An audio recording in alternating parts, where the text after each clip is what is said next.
महाभारत के अनुसार जब हस्तिनापुर के राजा पांडु थे, उस समय वे दिग्विजय यात्रा पर निकले। रास्ते में जो भी राज्य आए उन्हें राजा पांडु ने जीत लिया। कुछ राजाओं ने अपनी मर्जी से ही राजा पांडु से संधि कर ली। जब राजा पांडु मद्र देश पहुँचे तो वहाँ के राजा शल्य ने एक मित्र की तरह उनका स्वागत किया और उनसे संधि कर ली। साथ ही राजा शल्य ने अपनी बहन माद्री का विवाह भी राजा पांडु से करवा दिया। इस तरह कुंती के अलावा माद्री भी राजा पांडु की पत्नी बनकर हस्तिनापुर में रहने लगी। एक बार राजा पांडु जंगल में शिकार करने गए।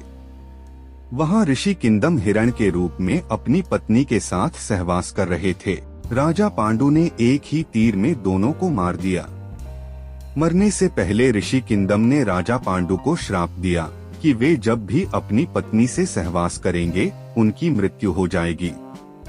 इस श्राप के कारण राजा पांडु ने राजपाट त्याग दिया और कुंती और माद्री के साथ वन में रहने लगे। वन में रहते हुए राजा पांडु को ध्यान आया कि बिना पुत्र के तो मृत्यु के बाद सद्गति नहीं मिलती।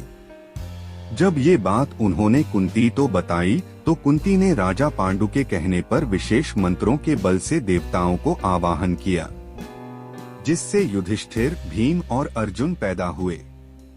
कुंती ने ये मंत्र माद्री को भी बताया। माद्री ने देवताओं के वैद्य अश्विनी कुमार का आवाहन किया, जिससे नकुल और सहदेव पैदा हुए। एक बार राजा पांडु और माद्री वन में अकेले घूम रहे थे। तभी उनके मन में काम वासना जागृत हो गई। माद्री ने राजा पांडु को रोकने की बहुत कोशिश की, लेकिन वे नहीं माने और ऋषि किंदम के श्राप के चलते उसी समय उनकी मृत्यु हो गई। जब ये बात कुंती को पता चली तो वह भी बहुत दुखी हुई। माद्री ने अपने पुत्र नकुल और सहदेव को कुंती को सौंपा और राजा पांडु के शव के साथ ही सती हो गई।